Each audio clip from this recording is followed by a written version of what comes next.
Any delivery day is a good day. This is like Christmas coming early, and yes, this is another Copart buy, and yes, this is another project car, and yes, it is arriving today, and I am very excited for this project. If you would have been very observant on my previous videos, you would have seen the new project in the background. I have sneakily put it in there. Isn't this absolutely insane though?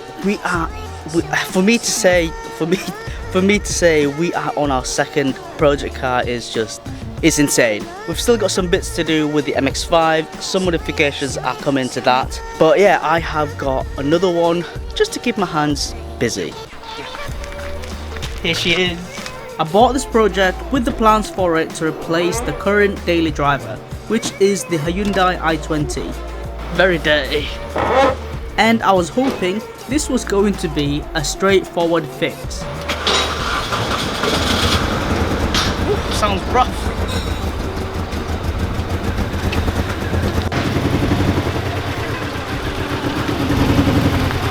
So the new project has finally been delivered, and bloody hell, it was cheap, and I think I know why now, because the engine sounds so rough. I think I have bitten off more than I could chew here. Like, the outside actually looks really bad, but the inside it isn't actually that bad. So I feel like it's just the engine that is obviously got a problem. That's why it wasn't selling. But yeah, that's the car. Looks pretty cute. So hopefully we can try and get this running at a very short time. So this is my new 2006 Mini Cooper 1.6 litre fully automatic. I mean, look how beautiful she is.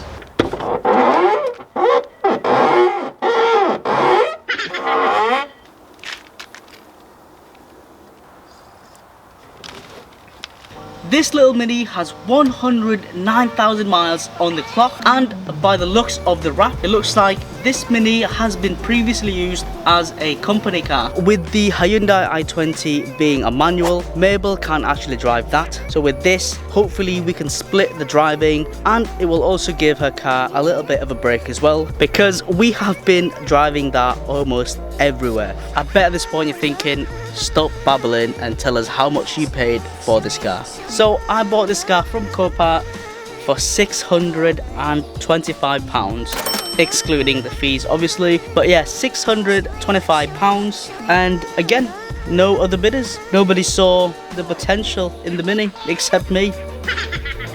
The car does have its issues, I mean, as expected from a Copart buy. Yeah, it's got an engine management light. For what reason?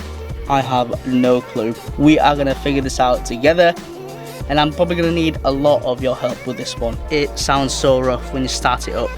Sounds like this. Bruh.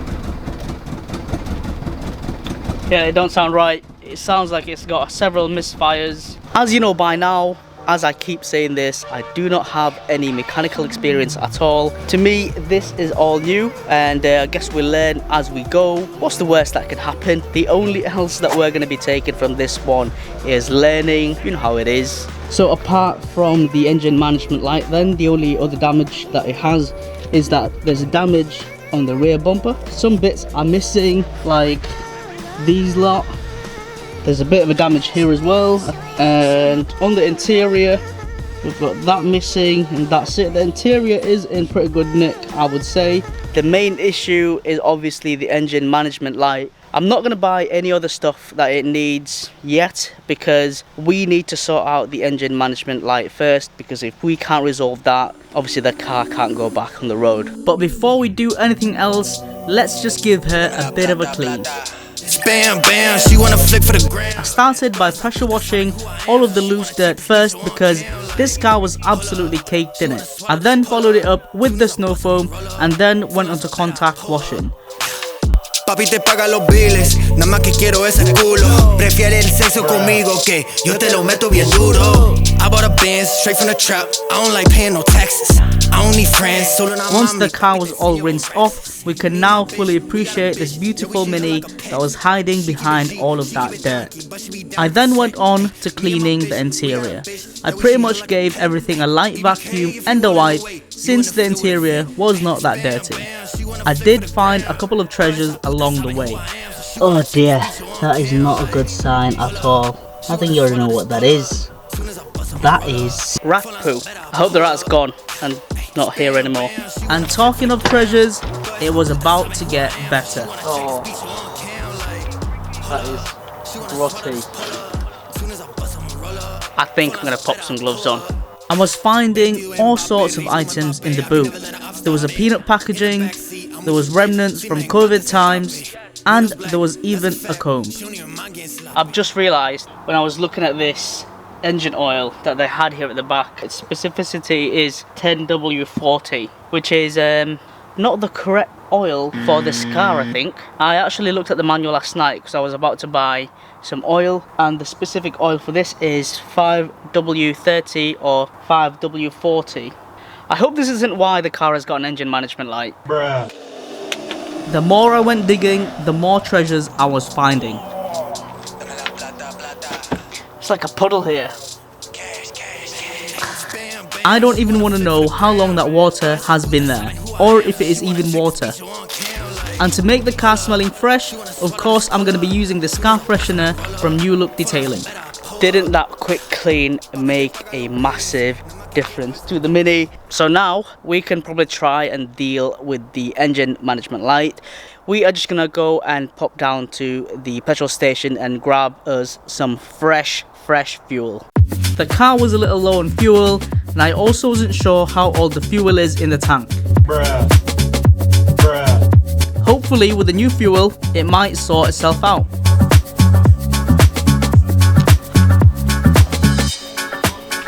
Drink, my girl, drink. I hope it's the right fuel. Imagine if it was the wrong fuel. Unleaded, yeah, unleaded. We're good. I'm hoping this fixes it. I would cry. Come on. Okay, I think that's it. All of that fresh 5 litres of unleaded 95 RON is in her. While we're at it, I might as well check the oil on the Mini before we start her up again. I don't want to turn the car on with no oil. So it looks like the oil is actually below the minimum, and this thing is black. It shouldn't be black, it should have an amber colour to it. It's not good, it's not looking good. What is this car lube? The only lube I know is, you know what I mean, car lube. None of that. It should be Castrol. Come on, this is the real deal. How the hell do you open this? Bruh. So that should be it. Ideally, we should be starting the car up and then checking the oil level, but we can't. So we're gonna have to check again. That is now a lot better. The oil is now between the minimum and the maximum, so I'm quite happy with that. I think we can start the car up. I think the battery is flat, boys and girls.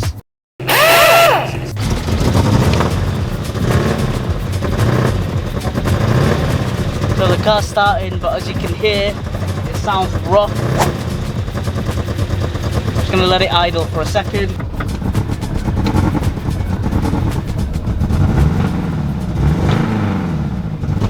I don't even know if this is a good idea. I'm just letting, I guess, the new fuel run through. Hopefully it'll sort itself out. Get the battery charged up a little bit as well. But we'll see. The new fuel and the oil top up didn't seem to have cleared the engine management light, so we are going to try and plug the OBD reader today and see what is actually going on with the car.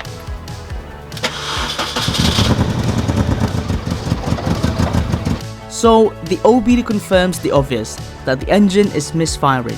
The OBD does also say with low fuel level, so we might need to top the car up again, or there could be a problem with the fuel delivery. I am very much out of my depth here. This is way beyond my mechanical knowledge. I've pretty much just been relying on what I've seen online and on YouTube, and sort of a little bit of an idea of what I'm doing. I'm very much going in this blind, so to start with, I replaced all of the 4 spark plugs. So here is our new spark plug, and this is the previous one. Not only one had a lot of carbon buildup, but all 4 of them. So at this point, I was feeling optimistic that they may be the issue.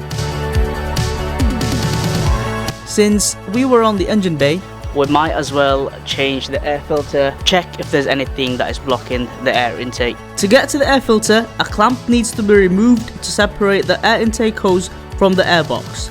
2 torque screws on the right will also need to be loosened, and the cover should just pop right off.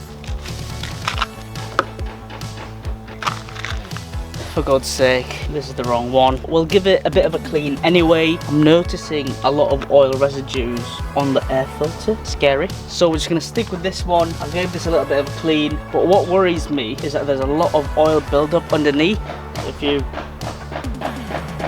Why is there oil on here? I'm not too sure. We are going to need to get this replaced ASAP. Then maybe that's causing the air to be blocked going into the engine. 4 new spark plugs are in, and all that's left to do now is to test it out, and hopefully the engine management light has gone away. Fingers crossed.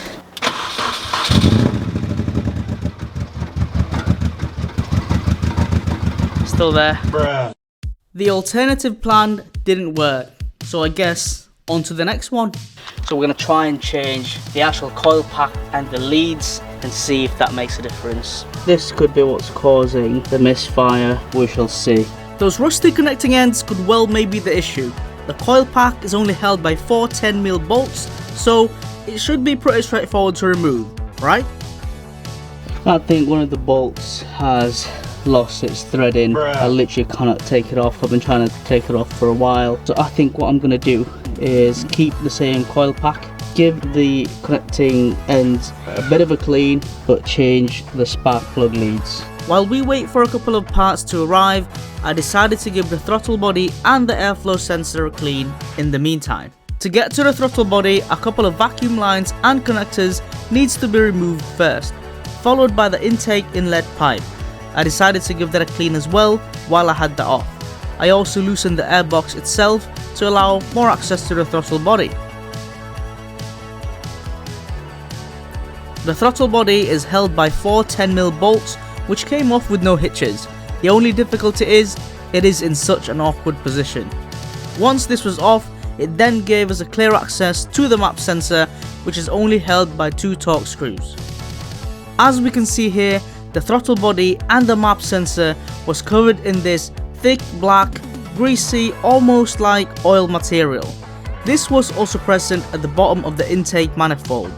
I'm starting to worry if I was uncovering something sinister here. Has someone put oil in the air intake?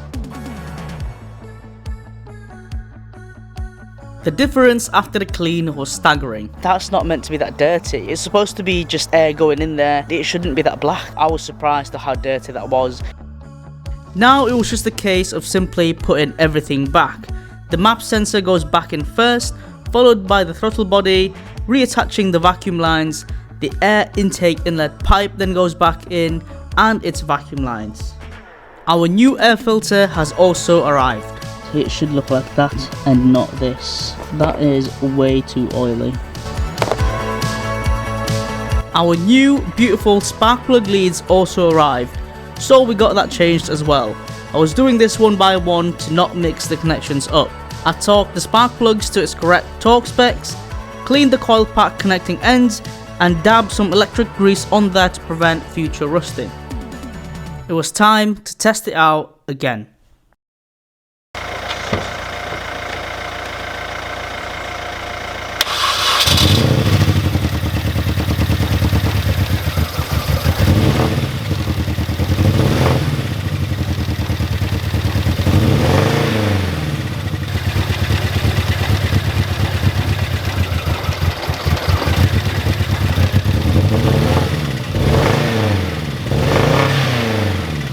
The car is still running very rough. The engine management light is still there.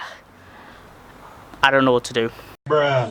Nothing seems to be working. The engine management light is still on and the car is still running very rough on idle, sometimes even just cutting out by itself. I did try to change the oxygen sensor as well, but I had a lot of difficulty in trying to change it. As a matter of fact, I didn't get to change it. No matter what I did, I just could not get it off. And to make things worse, we've got a bit of an oil leak, I think. There was oil everywhere. We also had problems on the back end as well. That is literally just hanging on. It has snapped off around there. So that's why it sounds very loud. I'm starting to think I may have bitten off more than I could chew here. I'm kind of stumped on what else to do from here. So if you guys have any idea, please let me know in the comments below.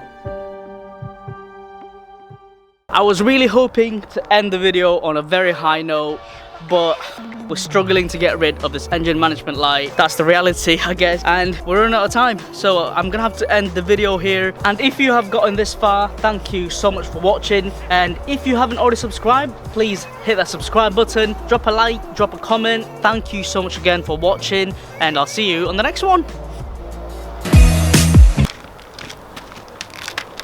What the f— I think that's been welded on. Oh, I was pulling it on the wrong side.